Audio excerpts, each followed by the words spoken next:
everyone. All right, so I'm here to help give you tips and tricks for back to school time for your kiddos, whether or not you've decided to send them back in person, do remote learning, or even if you decided to go the homeschooling route. I'm going to give you some tips and tricks to make use of your library to your fullest extent.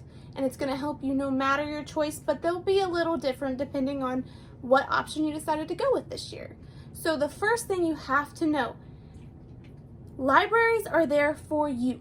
Libraries are there to service the community, okay? So their job is to provide whatever the community or its patrons may need and or want.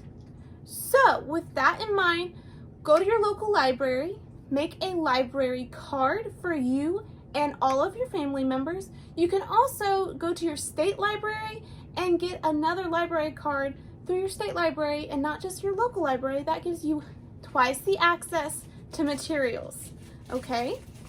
And most of the time your state libraries, you won't even have to go on a trip to get a card there. They do electronic applications, which is super easy, and they'll mail it to you.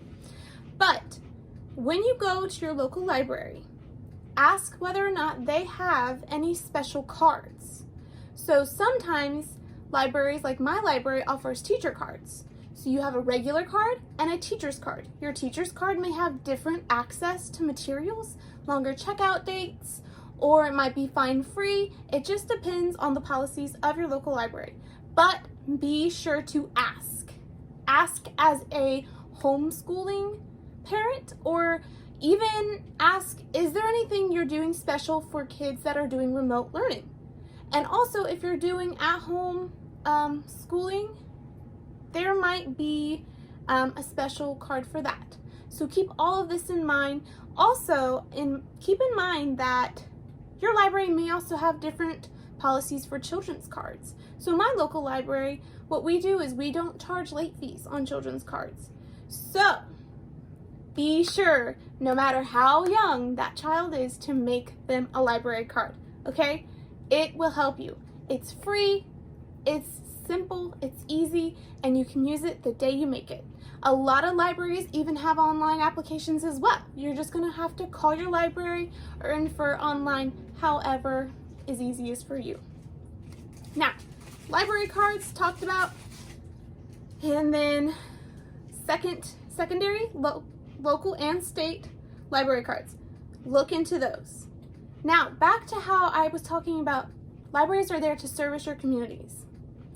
If there is a book, an ebook, or any material that you want or need that your library does not have in their collection, talk to the librarian there and say, hey, I noticed you don't have this. Could it be something that you guys order and add to your collection? Because I know I really want it or I really need it. And honestly, I doubt there's gonna be a librarian or a staff member at a library that's gonna tell you no. Because again, the library is there to service the community's needs above all. It's open to all. They want you to check out all their materials. And if there's a material you would check out that they don't have, they will order it so that you can check it out. Different libraries have different policies on how to go about this. Sometimes you can just call and be like, hey, I noticed you don't have this, would you get it? Or sometimes it's in person, you might have to go through a material request application, or depending on what it is that you are requesting, maybe it's not a book or a material per se, maybe it's a program. You might end up having to write a letter to the director of the library. Still, very easy, and librarians are there to be helpful, and they're there to provide the best resource possible for your community. So never be afraid to ask for what you want or need, because that is what librarians are there for. Okay, so on to my second thing that will help you with your schooling journey. Libraries are so much more than print materials. I know, it's crazy, right? You think libraries, you think books, just books everywhere, which is true. They have a ton of books. But what a lot of people forget about is the electronic materials, the online materials.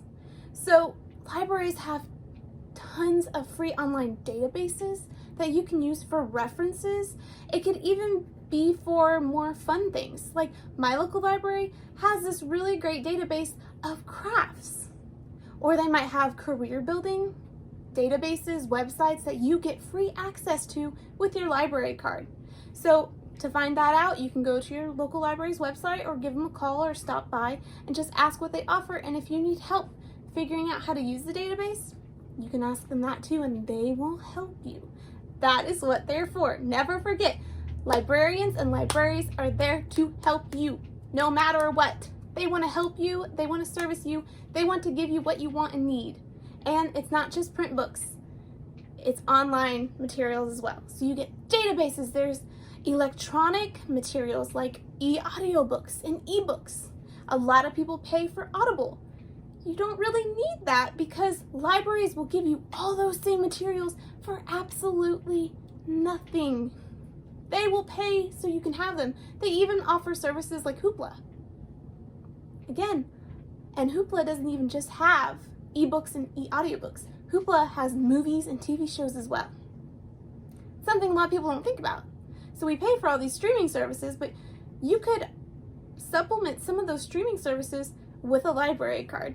You just have to go and see what your local library and state library offers in electronic materials and databases and accesses.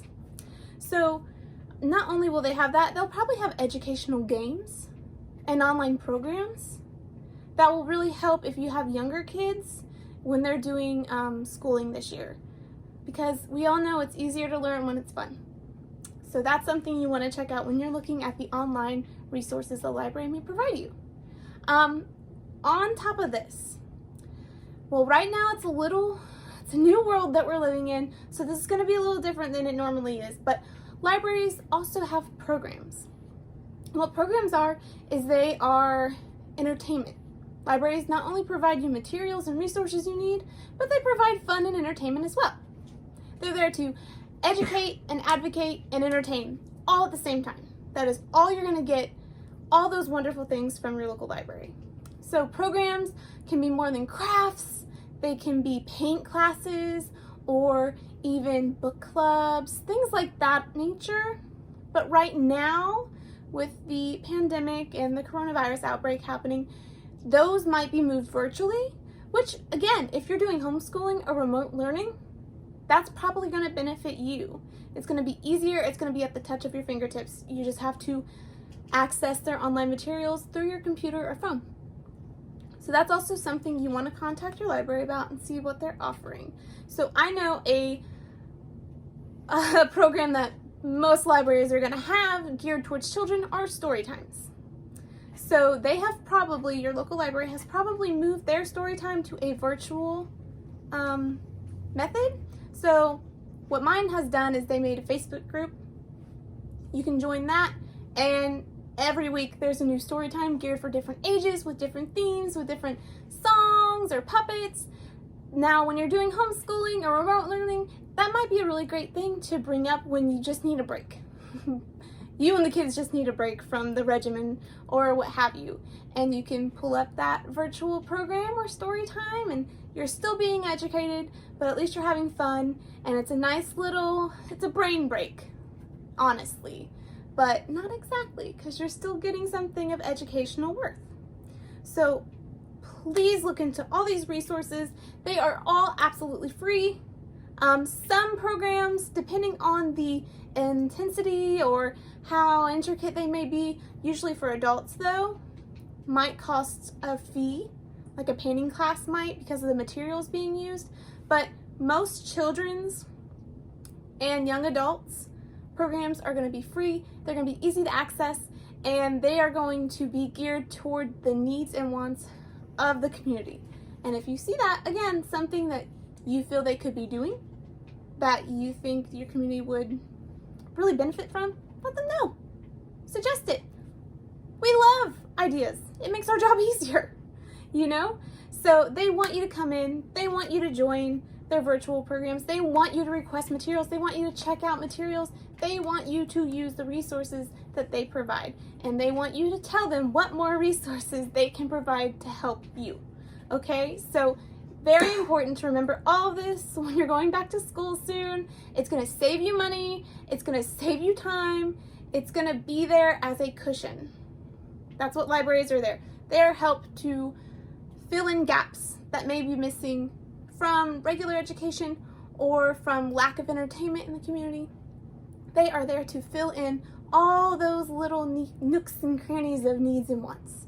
So as you're going back to school, as you're planning for what this year may lie ahead for you, I know it's hard to plan right now, but plan to make a trip or give a call to your local library or even your state library and really access all of these wonderful, wonderful resources. Okay? I promise it's so worth your time and your wallet will thank you. All right, I will be back with more tips and tricks for your homeschooling, remote learning, back to school times. So until then, bye-bye.